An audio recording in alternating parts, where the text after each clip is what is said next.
నమస్తే, నేను మీ సుష్మిత. ఇప్పుడు రచయిత్రి అమృత సేకరించి పంపిన భూతాలు కట్టిన శివాలయాల గురించి విందాం. భయపడకండి, నిద్రపోయే ముందు ఈ దెయ్యాలు భూతాల గోలేమిటి అనుకుంటున్నారా? కార్తీక మాసం కదా. శివుణ్ణి భూతనాథుడని ఎందుకంటారు? ఆయన శ్మశానంలో ఎందుకుంటాడు? ఇలాంటి విషయాలు తెలుసుకునే సమయంలో భూతాలు కట్టిన శివాలయాల గురించి తెలుసుకోవాల్సిందే. వీటిని సందర్శిస్తే భూత ప్రేతాల భయాల నుంచి విముక్తి ఉంటుందని కూడా చెప్పుకుంటున్నారు. మనం కూడా చెప్పుకుందాం. అసలివి ఎక్కడున్నాయి, భూతాలు ఎందుకు గుళ్ళు కట్టాల్సి వచ్చిందో తెలుసుకుందాం. దానికన్నా ముందు సౌకర్యవంతమైన స్థితిలోకి వెళదాం. మీకు ఇష్టమైన రీతిలో పడుకొని అన్ని లైట్లను ఆఫ్ చేసి మీ కళ్ళు మూసుకోండి. నెమ్మదిగా గాలి పీలుస్తూ పూర్తిగా లోతైన శ్వాస తీసుకుని వదలండి. ఈ ప్రపంచాన్ని, ఇవాల్టి జ్ఞాపకాలను మెల్లగా పక్కకు నెట్టి నిద్రలోకి క్రమంగా జారుకునే సమయం ఇది. మరోసారి నెమ్మదిగా గాలి పీలుస్తూ లోతైన శ్వాస తీసుకొని మీ శరీరంలోని ఒత్తిడిని బయటకు వదిలివేయండి. ఇప్పుడు మీరు చేయాల్సిందల్లా విశ్రాంతి తీసుకోవడం, సేద తీరడం, మునుపటి స్థితికి రావటం. మీరిప్పుడు మంచం మీదున్నారు. రోజువారి అలసట నుంచి మీ శరీరం విశ్రాంతి తీసుకుంటున్నట్లుగా మీకు అనిపిస్తుంది. కాళ్ల నుంచి మొదలుపెట్టి మీ అవయవాల్లోని ఒత్తిడిని ఒక్కొక్కటిగా బయటకు పంపించేయండి. మీకోసం అవన్నీ రోజంతా చాలా కష్టపడ్డాయి కాబట్టి వాటికి విశ్రాంతి తీసుకునే అర్హత ఉంది. ముందుగా మీ పాదాల్లో మొదలైన విశ్రాంత అనుభూతి క్రమంగా మీ మోకాలి క్రింది భాగానికి చేరుతుంది. అక్కడి నుంచి మోకాళ్లలోకి ప్రవేశిస్తుంది. ఇప్పుడు మీ కాలి ఎగువ భాగాన్ని విశ్రాంతి తీసుకోనివ్వండి. ఈ విశ్రాంత అనుభూతి క్రమంగా మీ పొత్తి కడుపు నుంచి వెన్నెముక మీదుగా ఎగువ వీపు వరకు వచ్చి తరువాత ఛాతిలోకి ప్రవహిస్తున్నట్లుగా గుర్తించండి. అక్కడి నుంచి మీ భుజాల్లోకి, తరువాత చేతుల్లోకి, చివరిగా వేలికొనల వరకు వెళుతున్నట్లుగా అనుభూతి చెందండి. ఆపై మీ మెడ, తల, ముఖం వరకు ఆ అనుభూతి ప్రవహిస్తుంది. ఇప్పుడు మీ శరీరం మొత్తం ప్రశాంతంగా, రిలాక్స్డ్గా, నిద్రకు సిద్ధంగా ఉంది. త్వరలో మీరు చక్కని నిద్రలోకి జారుకుంటారు. డ్రీమ్ ల్యాండ్లో ప్రశాంతంగా ప్రయాణిస్తారు. ఈ ప్రయాణం ఉదయం వరకు కొనసాగుతూ ఉంటుంది. కాబట్టి మీరు కథను వింటున్నప్పుడు మీ శ్వాసను కూడా అనుసరించండి. అద్భుతమైన నిద్రానుభవం కోసం మీ శరీరం మొత్తానికి విశ్రాంతినిస్తూ స్థిరంగా ఉండండి. ఇక కథలోకి వెళదాం. నా మా శి వా యా. నిరాకార సాకార సారం ఎవరు? నిజానికి ఫలానా చోటే శివుడుంటాడు అనేమీ లేదు. అలా అని ఎక్కడా ఉండడు అనుకుంటే అది మన అజ్ఞానమే. శివుడు శ్మశానంలో కూడా ఉంటాడు. మనమిప్పుడు శ్మశానమని భావించే చోటు ఓ 1000 ఏళ్ల క్రింద ఓ అడవి అయ్యుండొచ్చు. ఒక 10,000 ఏళ్ల క్రితం తన దిశను మార్చుకున్న నది అయ్యుండొచ్చు. అంతకుముందు సముద్రమయ్యి ఉండొచ్చు. కాని అంతకుముందు, ఇంకా అంతకుముందు ఏమై ఉండొచ్చు? అది శివుడే. అంతా శివుడే. అన్ని లోకాలు శివుని కడుపులో నుంచే పుట్టాయని రుద్రం చెబుతుంది. ఆయన వయసెంతో తెలుసా? పుట్టుక చావు ఉండే మనకి వయసుంటుంది. కాని అందరికన్నా ముందు పుట్టిన ఆదిపురుషుడు శివుడు. అందరినీ తనలో ఐక్యం చేసుకునేవాడు కూడా శివుడే. అంతకు ముందు, ఆ తరువాత శివుడే ఉంటాడు. మనమే మధ్యలో వచ్చిపోతాం. ఏనుగుతోలు కట్టుకునే శివుడు తన ఆస్తులను విష్ణువుకి ఇచ్చిన విశేషాలు శివుడికై పుట్టిన సతీదేవి కథలో చెప్పుకున్నాం కదా. మాయని లొంగదీసేవాడు, మాయని నియంత్రించేవాడు, వహించేవాడు, నియమించేవాడు శివుడే. చితాభస్మాన్ని వంటికి రాసుకునేవాడు, కోర్కెలు లేనివాడు, తానే అన్నీ అయినవాడు, శ్మశానాల్లో ఉండేవాడు శివుడు. ఇలాంటి శివుడు జీవులు, భూతాలు, ప్రేతాలు అయిన వారికి అధిపతిగా ఉంటాడు కాబట్టే ఆయన్ని భూతనాథుడు అంటారు. ఆయన అదుపులో ఉంచే అరిషడ్వర్గాలే భూత పిశాచాలు. వాటి వెంట పరిగెత్తే స్థితిలో నుండి నిలకడగా మనసునుంచే శక్తే వైరాగ్యం. ఆ స్థితిలో ఉన్న మనసే ఆయన నివాసం. అరిషడ్వర్గాలు అనే భూతగణాలను అదుపులో ఉంచే శివుణ్ణి నిరంతరం ధ్యానిస్తూ వాటి కారణంగా ప్రకోపించే కోరికలను, వాటిని ఎలాగైనా తీర్చుకోవాలనే పట్టుదల లేని వైరాగ్యం ఉండటమే శివుణ్ణి మనసులో ప్రతిష్ఠించుకోవడం. శివుని దయలేనిదే చీమైనా కదలదు కాబట్టి ఇప్పుడు చెప్పుకోబోయే 2 గుళ్ల తాలూకు రహస్యాలు కూడా ఆయన దయనుంచి వచ్చినవే అనుకుందాం. భారతదేశంలో దేవాలయాలకు కొరత లేదు. చాలా దేవాలయాలున్నాయి. ఒక్కో ఆలయానికి ఒక్కో ప్రత్యేక కథ ఉంటుంది. కొన్ని గుళ్ళకి స్థల పురాణాలు, పౌరాణిక కథల ఆధారంగా ఉంటాయి. కొందరు భక్తులే ఆ దేవాలయాలు కట్టించారట అని మాట్లాడుకుంటుంటాం. మన భద్రాచలం చరిత్ర కథలో తమ్మక్క, భక్తరామదాసుల గురించి మాట్లాడుకున్నట్టుగా. మరికొన్నిటికి చారిత్రక ఉదంతాలుంటాయి, జ్యోతిర్లింగాల్లాగా. వాటి గురించి తలుచుకున్నా, వాటి విశేషాలు తెలుసుకున్నా ఎంతో భక్తిభావన కలుగుతుంది. కొన్ని దేవాలయాల కథలు నమ్మశక్యంగా ఉంటాయి, కానీ కొన్ని కథలు అంతు చిక్కని రహస్యాలుగా మిగిలిపోతాయి. ఇలాంటి వాటిని ఆధారం చేసుకొని మన చిన్నప్పుడు మర్మరహస్యం టెలిసీరియల్స్, ఈ మధ్య వచ్చిన కార్తికేయ, సుబ్రహ్మణ్యపురం సినిమాల్లో లాగా ఆ గుళ్ళో అలా ఎందుకు జరుగుతోంది అని అంతు చిక్కని ప్రశ్నల్లాగా ఉంటాయి. అయితే కొన్ని ఆ దేవాలయాల్ని దేవతలు నిర్మించారట, చాలా ఏళ్ల చరిత్ర ఉందట, ఎంతో మహిమాన్వితమైనదట అంటూ కొన్ని దేవాలయాల గురించి మాట్లాడుకుంటుంటాం. లేకపోతే ఫలానా రాజులు ఎంతో వైభవంగా ఆ గుడిని కట్టించారట అని వింటుంటాం. అన్నట్టు బతుకమ్మ కథలో చోళులు ఇక్కడ తెలంగాణలో వేములవాడ నుంచి బృహదీశ్వరాలయం కోసం శివలింగాన్ని తీసుకువెళ్లారని చెప్పుకున్నాం కదా. ఆ ఆలయంలో కొన్ని అంతు చిక్కని రహస్యాలు ఇంకా ఉన్నాయి. తంజావూరులో 13 అంతస్తులతో నిర్మితమైన ఈ ఆలయ నిర్మాణానికి ఎటువంటి ఉక్కుగాని, సిమెంటుగాని వాడలేదు. పూర్తిగా గ్రానైట్ రాయితో కట్టబడింది. భారతదేశంలో 13 అంతస్తులు ఉన్న ఏకైక పురాతన క్షేత్రం ఇదే. 80 టన్నుల ఏకశిలతో చేసిన గోపుర కలశం ఈ ఆలయ విశేషం. ప్రశాంతంగా నిద్రపోయేందుకు నీంద్ యాప్లోకి అడుగుపెట్టండి. ఈ క్షణమే నీంద్ యాప్ను డౌన్లోడ్ చేసుకోండి. ఒత్తిడిని తగ్గించి ప్రశాంతమైన నిద్రలోకి మిమ్మల్ని తీసుకెళ్లే చక్కని కథలు, ధ్యాన పద్ధతులు, ఆహ్లాదకర సంగీతాన్ని మీరు నీంద్ యాప్లో మాత్రమే వినండి. ఇవే కాకుండా పలు రకాల స్లీప్ ప్రోడక్ట్స్ అయిన sleep gummies, milk mix, sleep tea bags గురించిన సమాచారం తెలుసుకోవచ్చు. ఈ ప్రోడక్ట్స్కి మీరు బానిస అయ్యే అవకాశమే లేదు.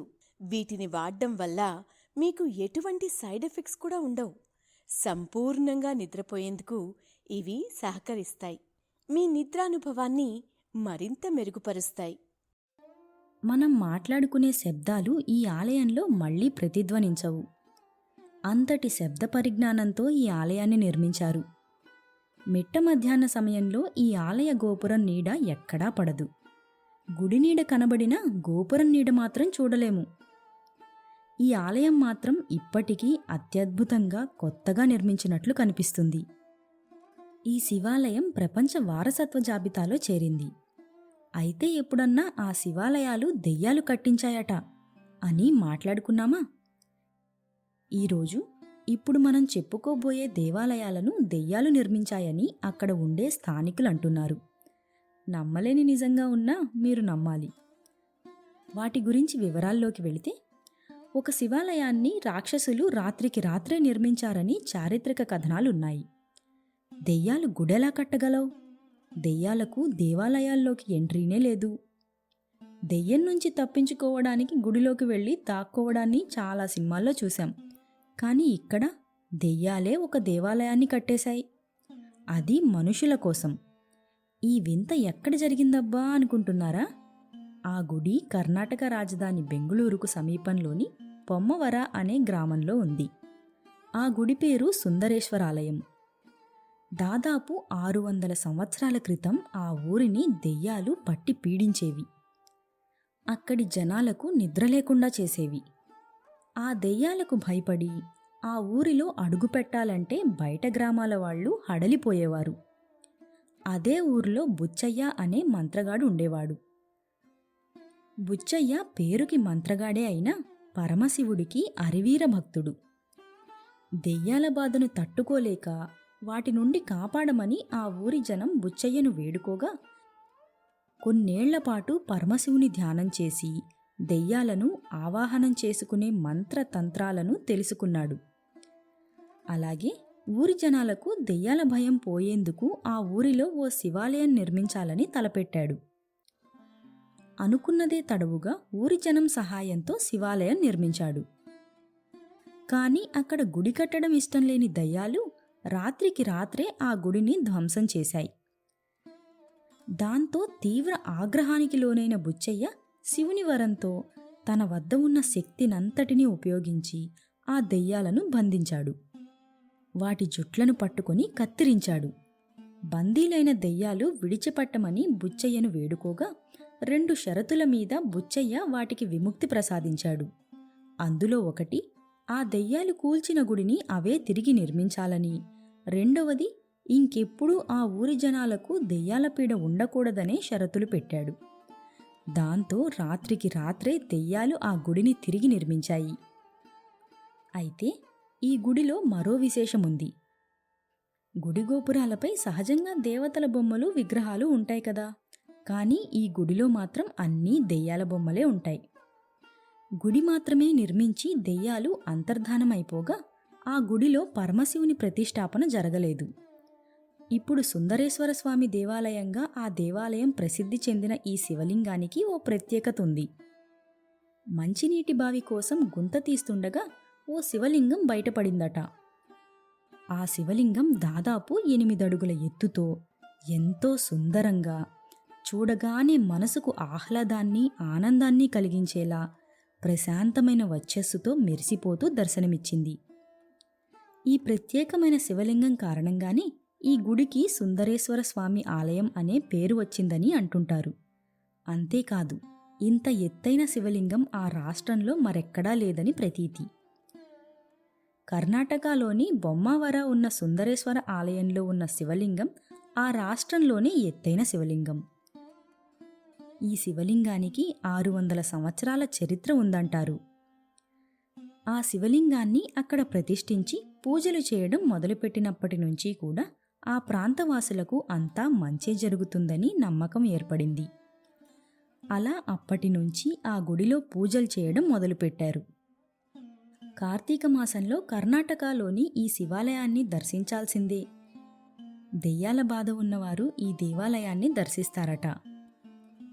ఇలాంటి కథ ఉన్న మరో గుడి కూడా ఉంది. భారతదేశంలోని మధ్యప్రదేశ్ నడిబొడ్డున రహస్య చరిత్రతో కట్టబడిన పురాతన శివాలయానికి కాకన్మత్లో చమత్కార అవశేషాలున్నాయి. ఈ 11వ శతాబ్దపు అద్భుత దేవాలయం కచ్చపఘాట పాలకుడు కీర్తిరాజా ఆధ్వర్యంలో నిర్మించబడింది. ఇది ఇటీవల పురావస్తు శాస్త్రవేత్తలు మరియు చరిత్రకారుల ఆసక్తిని రేకెత్తించింది. కాకన్మత్ యొక్క ప్రాముఖ్యత దాని నిర్మాణ వైభవానికి మించినది.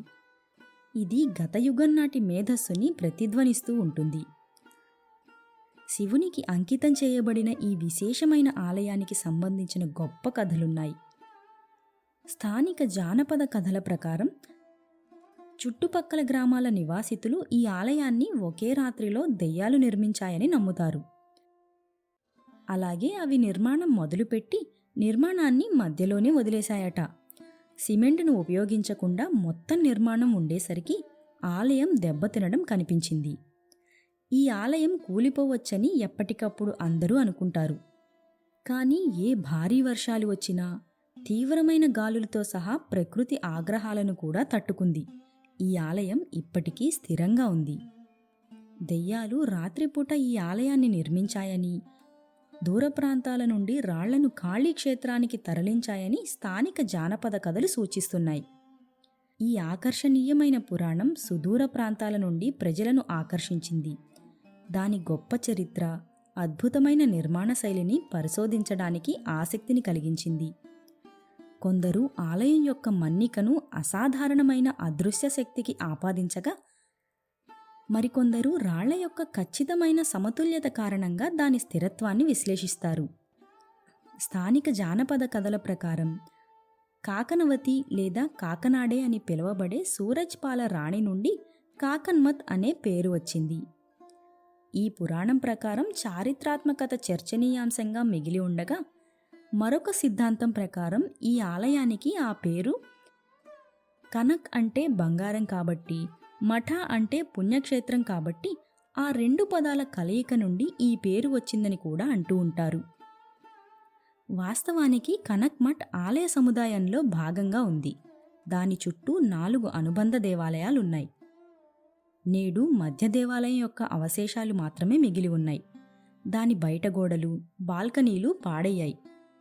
బహుశా పూర్వం వచ్చిన భూకంపాల వల్ల, తీవ్ర నష్టం వల్ల కావచ్చు. చారిత్రక రికార్డులు ఆలయ స్థితిస్థాపకత గురించి అంతర్దృష్టులను అందిస్తాయి.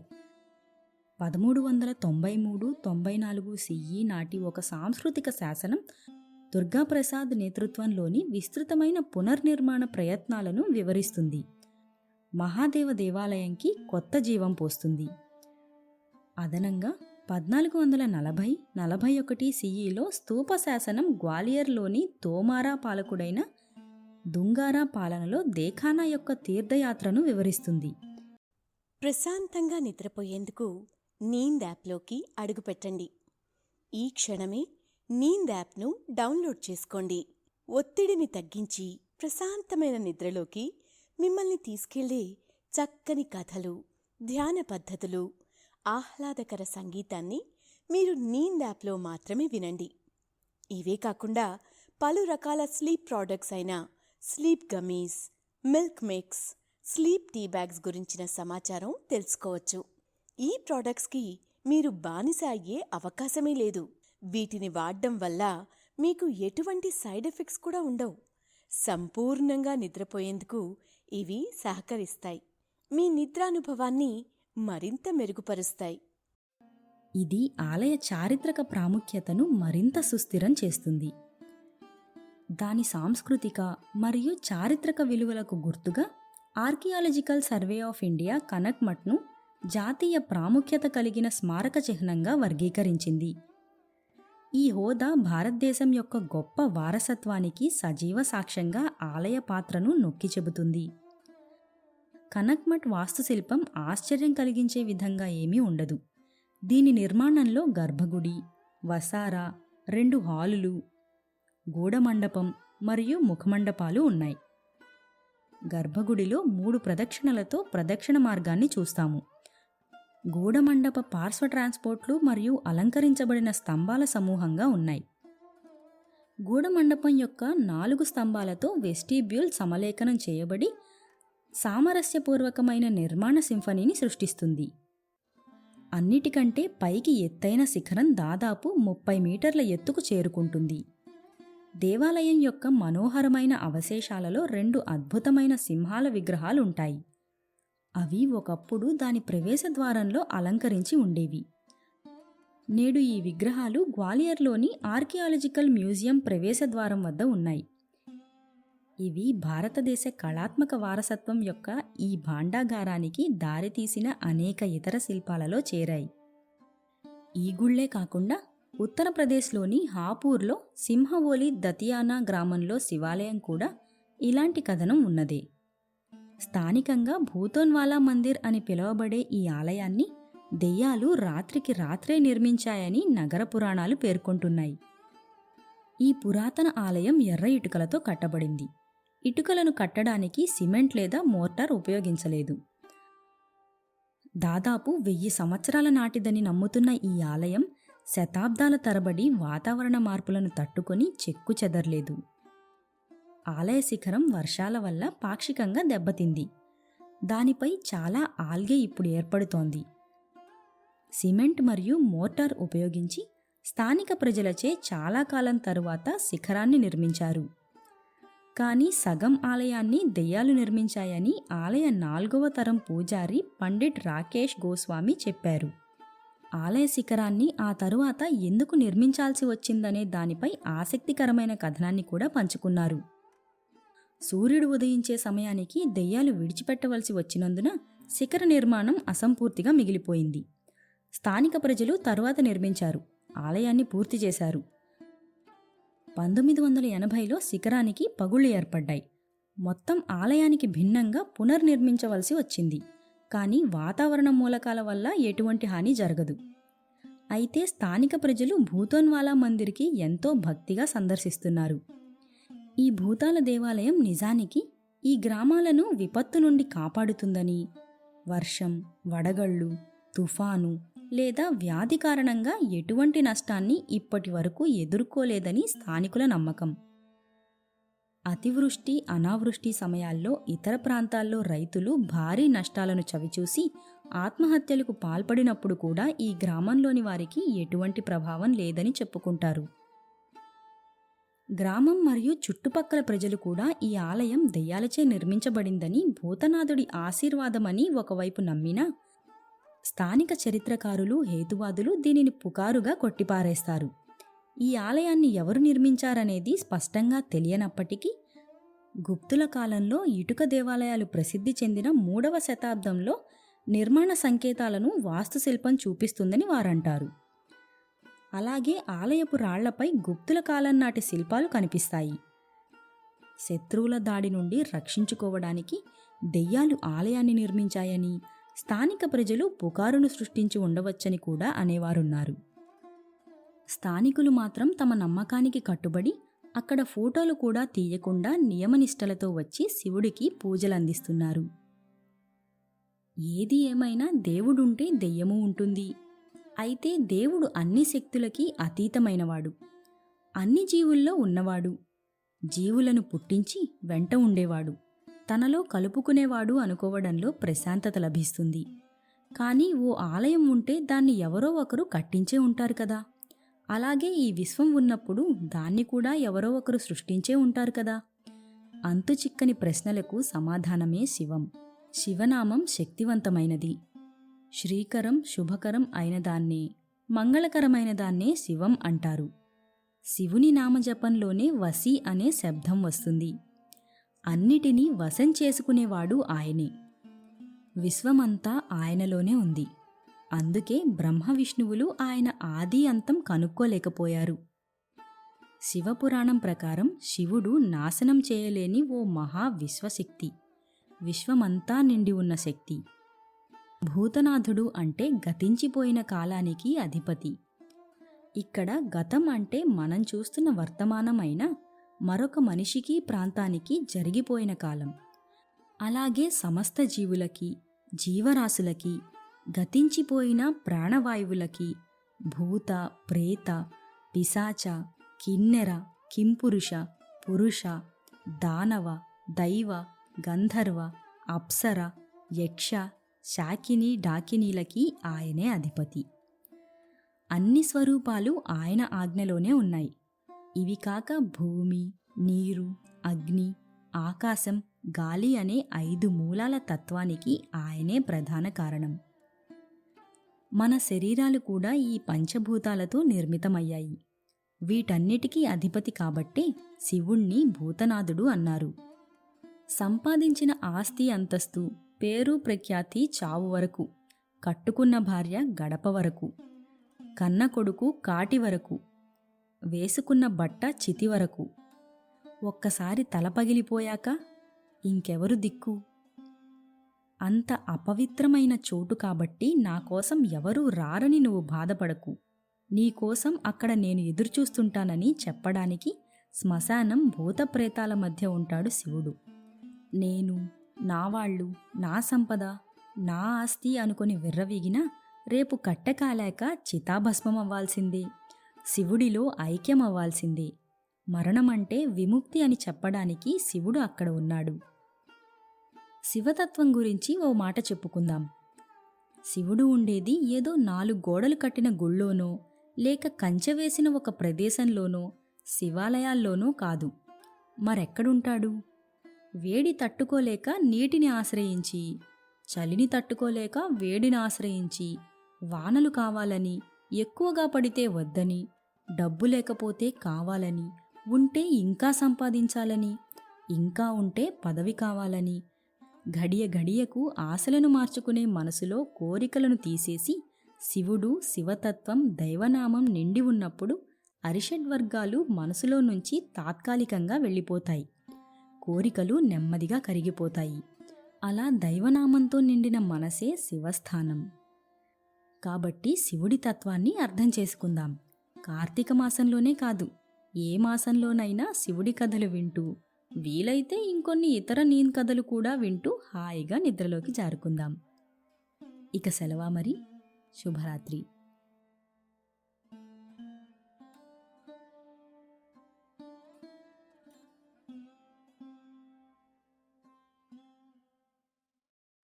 ప్రశాంతంగా నిద్రపోయేందుకు నీంద్ యాప్లోకి అడుగుపెట్టండి. ఈ క్షణమే నీంద్ యాప్ను డౌన్లోడ్ చేసుకోండి. ఒత్తిడిని తగ్గించి ప్రశాంతమైన నిద్రలోకి మిమ్మల్ని తీసుకెళ్లే చక్కని కథలు, ధ్యాన పద్ధతులు, ఆహ్లాదకర సంగీతాన్ని మీరు నీంద్ యాప్లో మాత్రమే వినండి. ఇవే కాకుండా పలు రకాల స్లీప్ ప్రోడక్ట్స్ అయిన sleep gummies, milk mix, sleep tea bags గురించిన సమాచారం తెలుసుకోవచ్చు. ఈ ప్రోడక్ట్స్కి మీరు బానిస అయ్యే అవకాశమే లేదు. వీటిని వాడడం వల్ల మీకు ఎటువంటి సైడ్ ఎఫెక్ట్స్ కూడా ఉండవు. సంపూర్ణంగా నిద్రపోయేందుకు ఇవి సహకరిస్తాయి. మీ నిద్రానుభవాన్ని మరింత మెరుగుపరుస్తాయి.